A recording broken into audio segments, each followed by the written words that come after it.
Those who've spent years stalling need to understand something. Killing a Senate bill is not the measure of success or victory. Because if Congress can't legislate the solution, the EPA will regulate one.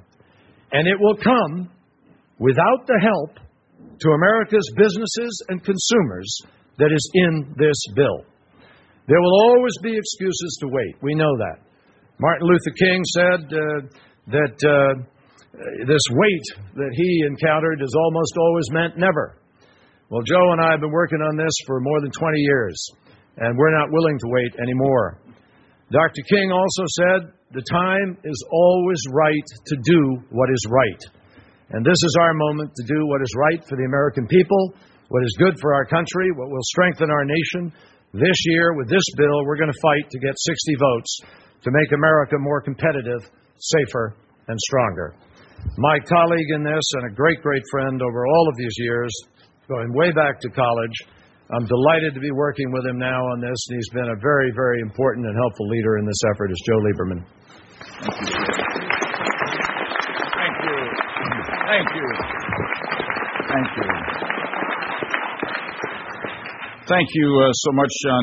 It's true that our relationship goes back to college. I can't tell you that we were talking about energy independence and climate change. Then we were having a good time, though, and having some great debates. And the truth is that John Kerry was one of those who convinced me to run for the Senate in 1988. So there's a particular good feeling that I have in having worked with him as closely as we have over the last several months to get us to this day. I want to thank John for all of his work, for his principled, passionate, and practical leadership that has enabled us, all of us here, to come together to launch the American Power Act. We call this legislation the American Power Act because it will protect and increase America's national power in this century.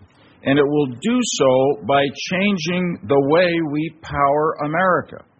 It will stop the flow of dollars out of America to buy oil, just as it will stop the flow of jobs out of America to build the new energy systems that are replacing oil.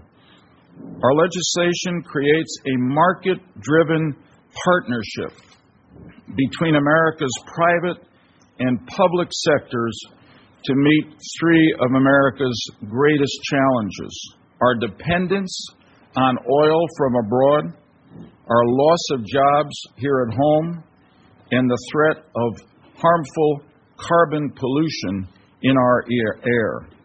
And it does all of that without adding a dime to our national deficit.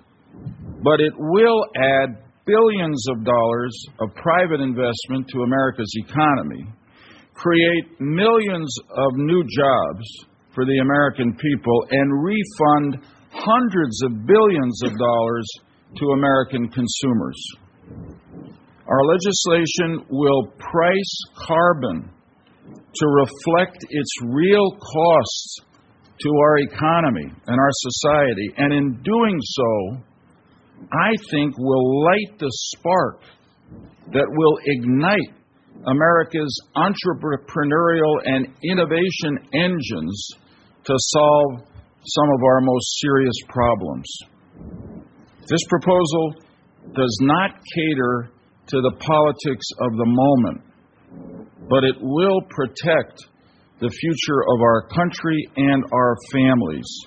And ultimately, that is the best politics, because that is what our constituents sent us here to do, not to play to the lowest common political denominator of the moment, but to make their lives and the life of our country better and more secure.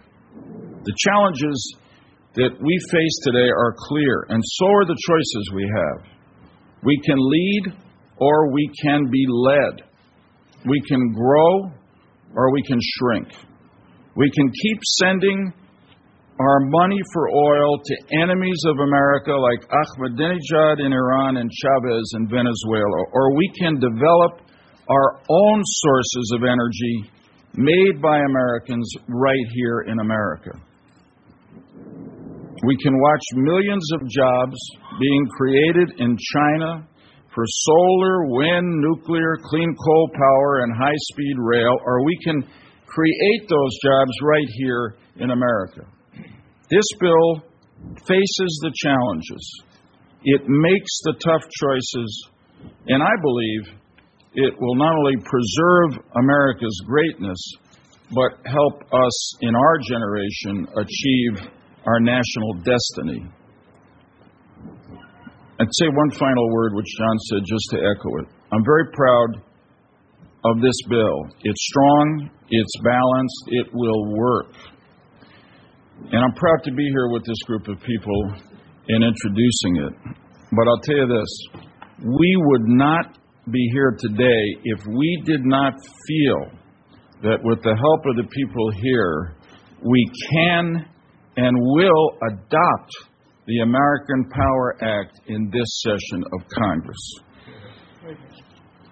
There's a lot more I could say about the American Power Act, but fortunately, as John said, we've gathered today, or been fortunate to have gather with us, the largest, most diverse group of supporters that have ever come together on behalf of an energy independence, climate pollution reduction bill.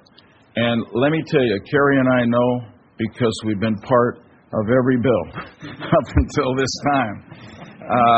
I am going to gratefully yield to the people who are with us for more of the details, and first to discuss why the American Power Act is so critical to preserving America's national security in the decades ahead. I'm proud to introduce Admiral William Fallon, former commander of both the Pacific Command and the Central Command, which of course covers the Middle East. Admiral Fallon.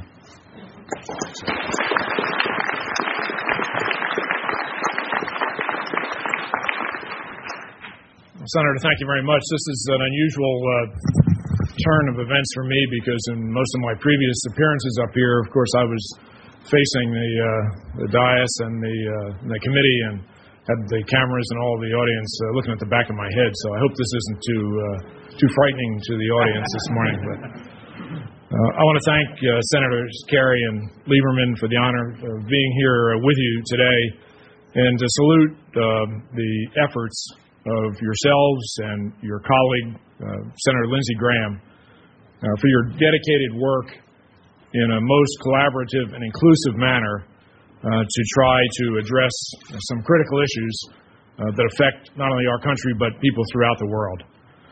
These several related issues that are of great import to American citizens and others are energy, climate, and national security.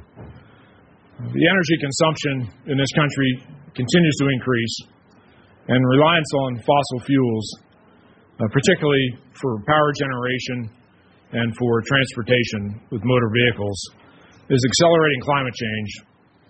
And it's this carbon pollution that is resulting in greenhouse gases and particulate matter is causing global warming.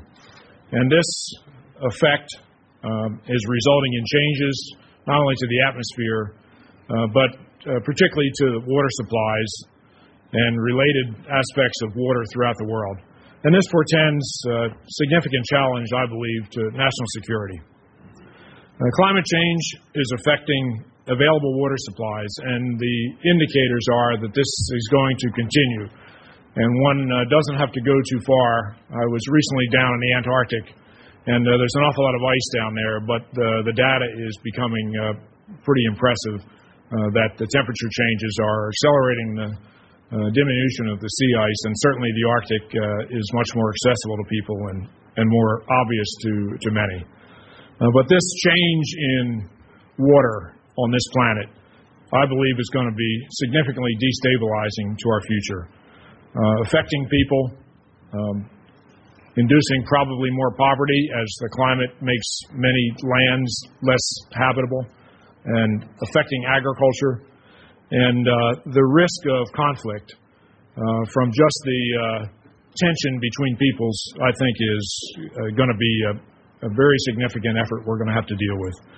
We need comprehensive, easily understood policies which are going to make this country and our people stronger, economically and politically more secure, and certainly less reliant on outside resources. For a start, the U.S. would be more secure if we reduced our carbon emissions and persuaded others to do the same. These challenges need active leadership. We've got it. We have a year, probably many years, of effort trying to come up with enough momentum